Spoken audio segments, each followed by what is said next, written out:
या काळात मुली आहेत ना त्याच प्रथम आई वडिलांना बघतात आणि त्या आई वडिलांचा मॉरल सपोर्ट्स असतात। आणि मम्मीने लहानपणापासून आम्हाला बोलून ठेवलेलं की मी असेन की नसेन बट दीच तुमची आई असेल नेहमी।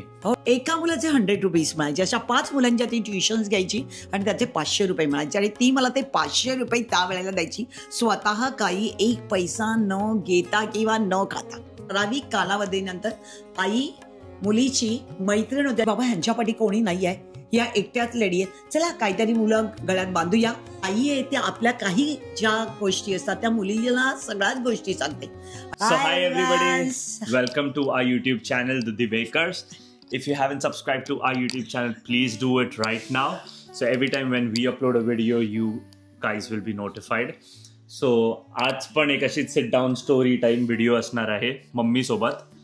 तर मम्मी सगळेजण माझ्या इन्स्टावर मला फॉलो करतात, बऱ्याच जणांना माहीतही नाही माझं चॅनल आहे। फेसबुकला बरेच जण म्हणजे पाहत नाहीयेत, तर प्लीज फेसबुकला पण बघा, यूट्यूबला पण मी टाकते। Share, subscribe and like please करा आणि माझ्या व्हिडिओला तुम्ही जे मी पाठवते ते तुमच्या आग्रहास्तव आणि तुम्हाला मोटिवेट करण्यासाठी पाठवते आणि सगळं मी माझ्या घराबद्दलच सांगते जास्तीत जास्त। तर आजचा टॉपिक काय आहे? आजचा टॉपिक असं आहे की पूर्वी मुली झाल्या, आजही आधुनिक युगात आपण चाललेलो आहे, पण पूर्वीच्या प्रथेप्रमाणे जर बघितलं तर मुलगी झाली की घरच्यानं मोठ्यानं वाटायचं आणि बापरे मुलगी का झाली, मुलगी कशासाठी झाली, लोकांना वाटतं की मुलगा व्हावा, वंशाचा दिवा नाही हो, कारण मुलगी या काळात मुली आहेत ना त्याच प्रथम आई वडिलांना बघतात आणि त्या आई वडिलांचा मॉरल सपोर्ट्स असतात। हा बघा माझ्या ठोंब्या बाजूला आहेच उदाहरण आहे, पण बघा माझ्या जीवात कठीण समय आला ज्या वेळेला माझे मिस्टर सडन लॉस झाले, त्यावेळेला माझी मोठी मुली, म्हणजे मी आज माझ्या मोठ्या मुलीबद्दल सांगणार आहे आणि तिचं नाव आहे सुप्रिया, पण तिला लाडाने मी आणि माझा नवरा नेहमी तिला राणी म्हणून म्हणायचो, कारण ती आमची केलवरची राणी होती आणि इस्पेक, त्यामुळे तिला राणी म्हणून तिचं नाव आहे सुप्रिया। आणि तिने मला एवढा सपोर्ट केला, कारण मुली आईला नेहमी प्रगतीपथावर नेण्याच्या मागे आईला सपोर्टर मुलीच असतात आणि ती माझा सगळ्यात मोठा मेन पिलर्स आहे घराचा। बोलतात की मुलगी झाली लक्ष्मी झाली असं, आणि ते कुठे ना कुठे असं खरंच आहे, म्हणतातच ना, बेटी धन की पेटी। म्हणजे जेव्हापासून दीदी आयुष्यात आली तेव्हा खूप प्रगती झाली। म्हणजे माझ्याकडे आम्ही 0 मध्ये होतो, पण ज्या वेळेला माझी मुलगी झाली आणि त्यानंतरच आम्हाला सगळे सुखीचे दिवस यायला लागले आणि सगळ्याकडे आमच्याकडे आनंदाच्या बातम्या, आनंद घडत चालला, सगळे प्रमोशन्स मिळत चालले आणि मिस्टर पण प्रगतीपथाच्या बातम्या, आर्थिक परिस्थिती पण सुधारत चालली। कष्ट करावे लागले, कष्ट केल्याशिवाय देव तुम्हाला काही देत नाही, पण प्रगतीपथावर जायचं आणि सुखीचे दिवस चालू झाले। आमच्या पूर्ण फॅमिलीमध्ये सगळ्यात मेन इम्पॉर्टंट रोल मम्मीचा आहे, तर मम्मी बरोबर तेवढ्याच इक्वलचा लेवल दीदीला आहे आणि दीदीला तेवढाच रिस्पेक्ट आम्ही भावंड देतो आणि तिच्यामुळे सगळ्या गोष्टी झाल्या। म्हणजे मम्मीला जर 100% रिस्पेक्ट अजूनही आमच्या लाईफमध्ये असेल तरी दीदीला पण तेवढीच रिस्पेक्ट आम्ही करतो। मम्मी आणि दीदीला इक्वल लेवलची रिस्पेक्ट करतो, कारण तिने खूप केलंय आयुष्यात। जेवढे गोष्टी आई करते तसेच आईसारख्याच गोष्टी दीदीने केल्यात। हो, कारण तिने काय 10वी पासून ती मला इतकं सपोर्टमध्ये मदत करायला लागली की आर्थिक परिस्थिती तिला रिअलाइज होती आणि ती थोडी जाणकार होती। त्यावेळेला ती 9th स्टँडर्डला होती, जेव्हा ती 10th स्टँडर्डला गेली तेव्हा तिने ट्युशन्स घ्यायला स्टार्ट केल्या। पण का घेतलं म्हणजे कसं आहे की पप्पाच मिस्टर नव्हते आणि एकटीला घर सांभाळणं प्रचंड कठीण होतं आणि त्यावेळेला तिला जाणवलं की आपली मम्मी किती सफर होती, मम्मी डिप्रेशनमध्ये, म्हणजे टेन्शन्समध्ये, लॉट ऑफ म्हणजे टेन्शन्स होतं आणि तिलाही त्याचा अर्धा भार आपल्या खांद्यावर घेतला आणि 10वी पासून तिने डोर बाय डोर जाऊन मुलांच्या ट्युशन्स घ्यायला लागली। आणि किती रुपयासाठी करायची ती? 500 रुपये त्यावेळेला म्हणायचे तिला। 2000 साली 500 रुपये म्हणजे एका मुलाचे 100 रुपीज मिळायचे, अशा 5 मुलांच्या ती ट्युशन्स घ्यायची आणि त्याचे 500 रुपये मिळायचे आणि ती मला ते 500 रुपये त्यावेळेला द्यायची, स्वतः काही एक पैसा न घेता किंवा न खाता। आणि ते 500 रुपये पण त्यावेळेला पण माझ्यासाठी अति महत्त्वाचे होते। नंतर ती 12thला गेली, 12thला गेल्यानंतर पुन्हा मग तिने एका लॅबोरेटरीमध्ये, फिल्म लॅब होती आणि त्याच्यामध्ये सगळे फोटोज जायचे, म्हणजे बाहेरगावी जायचे, तिथे ती पेपरचे फोटो ते कट करायला जायचे आणि तिथे तिला 500 रुपये सॅलरी मिळायची आणि ती दादरला जायची आणि ते पण ती तुलाच पैसे, आणि तेही पैसे, म्हणजे माझ्या मुलीने एक पैसाही कधी स्वतःकडे ठेवला नाही। पास होता त्यावेळेला 10 रुपये पास होता, दादर टू, म्हणजे परेल टू दादर, पण ती तसंही त्या परिस्थितीत 500 रुपये पण ती माझ्याकडे आणून द्यायची। आणि त्याच्यानंतर 13वीला म्हणजे फर्स्ट इयरला गेल्यानंतर मग ती कबड्डी क्षेत्रामध्ये झाली, कारण मीही तिथे जात होते। मी एक म्हणजे टीम मॅनेजर म्हणून काम करत होते, पण माझी मुलगी रेफरी म्हणून जात होती आणि ज्या वेळेला जिथे तिथे मॅच लागायचे त्यावेळेला तिला त्या मॅचचे जे पैसे मिळायचे तेही फोल्डर तिने मला आणून द्यायची, कारण आपल्या प्रपंचाला म्हणजे माझ्या प्रपंचाला हातभार 50% तिने लावला आणि त्यामुळे ती माझा मोठा मेन पिलर्स आहे. कारण माझ्या आणि माझ्या मोठ्या बहिणीमध्ये ऑलमोस्ट 14-15 इयर्सचा डिफरन्स आहे. तर जेव्हा मी लहान होतो, जेव्हा मी 5th-6th स्टँडर्डमध्ये गेलो तेव्हा ती माझ्या आईच्या एज सारखीच ऑलमोस्ट होती. सो सगळ्या गोष्टी तीच माझ्यासाठी करायची आणि मम्मीने लहानपणापासून आम्हाला बोलून ठेवलेलं की मी असेन की नसेन बट दीच तुमची आई असेल नेहमी. हो डेफिनेटली, कारण तिने सगळं ह्याच्या शाळेमध्ये जाण्याचा मार्ग सगळा तिच्याच असायचा. पॅरेंट्स मीटिंग ती अटेंड करायची, कारण मी जॉबवरनं वारंवार जाऊ शकत नव्हते आणि त्यामुळे सगळा जो शाळेचा भार होता तो याचा पुण्याच्या शाळेचा तिनेच. ज्यावेळेला मी 9th स्टँडर्ड आणि 10thला त्यावेळेला मी पुण्याच्या शाळेत गेले तेव्हा टीचरना कळलं की मी त्याची आई आहे. नाही तर लोकांना असं वाटायचं की दीदीच माझी मम्मी आणि ही माझी आजी आहे असं वाटायचं लोकांना. म्हणजे जसं फॅमिलीमध्ये मम्मी आणि पप्पा असतात, 2 लोक असतात, तर आमच्या फॅमिलीमध्ये मम्मीचा रोल होता तो मम्मीच करायची ऑब्व्हियसली, आणि जो दीदीचा रोल होता तो पप्पांचा रोल होता बेसिकली. की पप्पा नसल्यामुळे मुलं भटकू पण शकतात, मम्मी एकटी बाई किती करणार, त्याच्यावर तुला काय बोलायचं? नाही, तिने म्हणजे कसं आहे की पाठी ती ह्यांच्या पाठी असं म्हणजे छायेसारखी उभी होती. पहिली गोष्ट मला सांगण्यासारखी आहे की तिला जेव्हा मी पुढचं शिक्षण ग्रॅज्युएशन झाल्यानंतर मी तिला पुढे पाठवू शकत नव्हते, कारण पैसे तुटपुंजे होते आणि त्याच्या सगळं घर मॅनेज करत. त्यावेळेला संपूर्ण कॉलेजमध्ये ती फर्स्ट आली आणि इंग्लिश लिटरेचरमधनं संपूर्ण कॉलेजमध्ये हायेस्ट आणि तिला स्कॉलरशिप मिळाली. प्रिन्सिपॉलनी मला बोलवलं भेटण्यासाठी आणि सांगितलं मॅडम हिला MA साठी ॲडमिशन्स घ्या तुम्ही. तर म्हटलं नाही हो, माझी तेवढी परिस्थिती नाही आहे. आणि त्यामुळे तिने ताबडतोब जॉब तर अटेंड केलाच, पण अत्यंत बुद्धिवान अशी माझी मुलगी.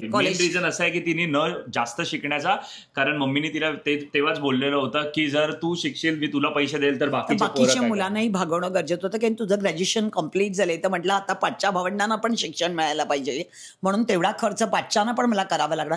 म्हणून समंजसपणे तिने डायरेक्ट जॉब एक्सेप्ट केला.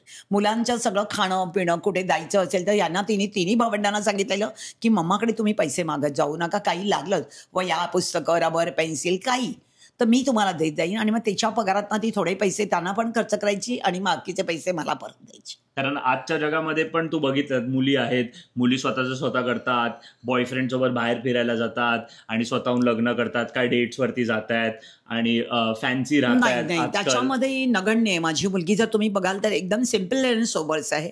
तर तुम्ही बघितला तर मी बिलीव्ह करणार नाही की माझी मुलगी कशी दिसते.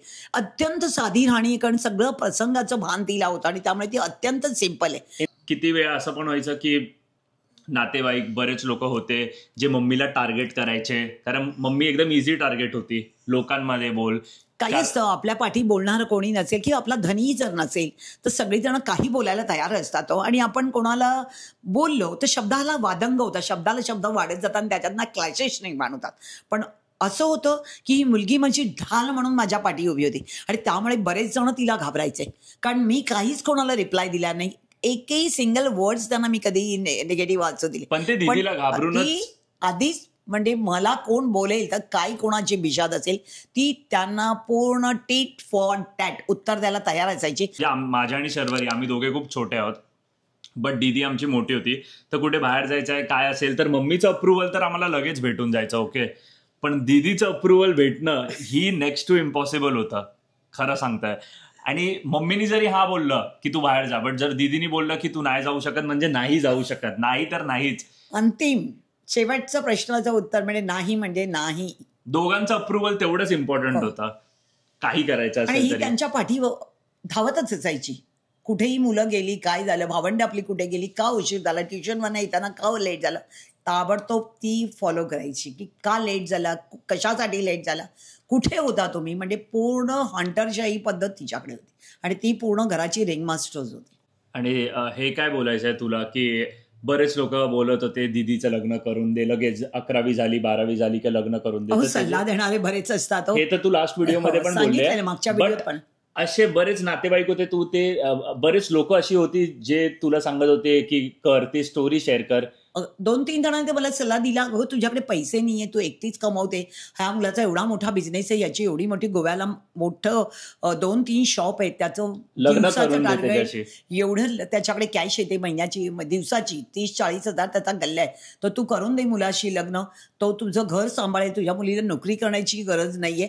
पण काय आहे, सल्ला देणारे बहुत असतात, पण सल्ला घेणं आणि न घेणं हे आपल्या हातातच. आणि पैसा महत्वाचा नाही, पैसा गरजेसाठी हवाच आहे, त्याच्याशिवाय घर आपण चालवू शकत नाही, पैशाची ऍक्टिंग तर करू शकत नाही.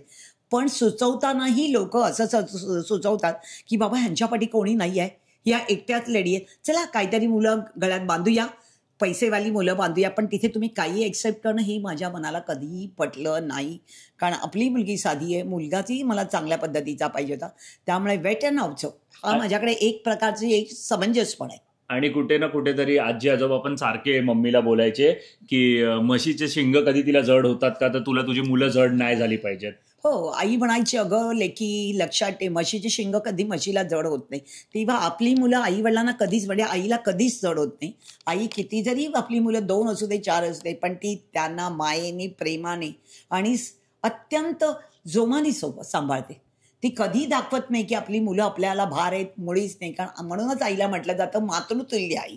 नाही, आजही बघ ना, आज मी इकडे आहे, माझा सगळा व्यवहार तिला, मी जरी फोन केला, मी कॅनडाला आहे, मी कॅनडाला राहते, मी सांगितलं राणा असंच झालंय, राणी असंच आहे, ताबडतोब ती तिकडनं मला फॉलो करते. मम्मा तुझं काय काम आहे, सगळं रिंग मास्टर ती आहे. मी सांगायची खोटी, तिचाही प्रपंच आहे, तिलाही मुलं बाळ आहेत, पण तरीही त्याच्यातनं धावणं, पुढे जाणं आणि सगळं करणं, आपल्या भावंडांना मॉरल सपोर्ट करणं, ही तिथूनही सगळं माझी कामं करते. पुण्याला दम देणं, पुण्या काय करतोय, सगळं शर्वरी काय करते, हे अपडेट तिचं डेली असतं. आम्हाला तर क्लिअरली सांगितलेलं की मम्मीकडनं काही मागायचं नाही, बिकॉज मम्मीकडे ऑलरेडी स्वतःकडेच पैसे नाही आहेत, तर काही असेल तर मला सांगा आणि मी तुम्हाला देईन, हे ती आम्हाला पण नेहमी बोलायची. सगळे म्हणजे म्हणतात मुली झाले की तोंड वाकडी करतात, मुळीच करू नका तोंड वाकडी. लक्षात ठेवा, मुलगी ही आधारस्तंभ आहे, मुलगी ही घराची शान आहे, लक्ष्मी आहे, आणि ती सगळ्या बाजूने आई वडिलांना पाहत असते. मुलं पाहतील की नाही हे गॉड नोज, देवाच्या हातात आहे, लक्षात ठेवा. पण असं कधी समजू नका. आणि त्या मुलीच आपणाला पुढे नेण्याचं मोटिवेशन की मुलगीच असते आईला प्रेरणासाठी. आई तू असं कर, आई तू तसं कर, आणि सगळी सुख दुःख तिला प्रेम असतं. आई थकली भागली तर तीच आईच्या पाठी धावत येते आणि तीच आईला मदत करते. आज ती आनंद आहे. सगळ्यांना मी सांगते, आपल्या मुलींना मोटिवेट करा, आपल्या मुलींना तुम्ही आनंदाने जोपासा, आणि त्याच आपणाला बघणार येतो. तुला काय बोलावं असं वाटतंय मुलींबद्दल अजून, म्हणजे तुला अजून काय दीदीबद्दल किंवा मुलींबद्दल बोलावं असं वाटतं? मी सगळ्या पाल्यांना सांगेन की आपल्या मुलांना चांगलं शिक्षण द्या, शिकवा, मुलींना चांगलं शिक्षण द्या, शिकवा, आणि शिकली तर ती पूर्ण घराचा भार सांभाळू शकते. आणि आज बघा की लोक काही बोलणारे असतात, त्यांच्याकडे तुम्ही लक्ष देऊ नका, आपल्या मुलांना प्राधान्य द्या आणि त्यांना पुढे पुश ऑन करायचं काम आपण करायचं. आणि ठराविक कालावधीनंतर आई मुलीची मैत्रीण होते, आणि आईने मुलीची मैत्रीण व्हायला पाहिजे. तर आम्ही एक मैत्रीण म्हणून असतो, आणि प्रत्येक सुखदुःख एकमेकीला शेअर करतो. राणा असं झालं, राणी असं झालं. आज बघा मुलगा आहेच, प्रश्नच नाहीये, पण मुलगी आहे ना, त्याच्याशी मी ओपन माइंड सगळं बोलू शकते. मुलाला काही गोष्टी असतात त्या मी शेअर करू शकत नाही, कारण तो मुलगा आहे म्हणून. पण आई आहे, त्या आपल्या काही ज्या गोष्टी असतात त्या मुलीला सगळ्याच गोष्टी सांगते. त्यामुळे मला अत्यंत तिचा गर्व आहे, आणि she is my best friend, bestie. So hi guys, this is editing Punya, आणि एवढंच होतं आजच्या स्टोरी टाईम व्हिडिओसाठी. आणि तुम्हाला अजून काही आवडत असेल तसेही मला तुम्ही मेसेजेसमध्ये सांगा, त्याप्रमाणे मी बनवण्याचा प्रयत्न करते. तुम्हाला मोटिवेट करण्याचं काम माझं आहे. तुमच्यासाठी मी हे सगळे प्रेरणा एक तयार करून सगळं तुम्हाला नवीन नवीन नवीन नवीन माझ्या रील्स आणि व्हिडिओ पाठवण्याचा प्रयत्न करते. ते please subscribe is very important guys, please. Thank you so much. So bye guys. Bye. Thank you everyone. देव बरे करो सगळ्यांचे, माझे सगळ्यांचे बरे करो.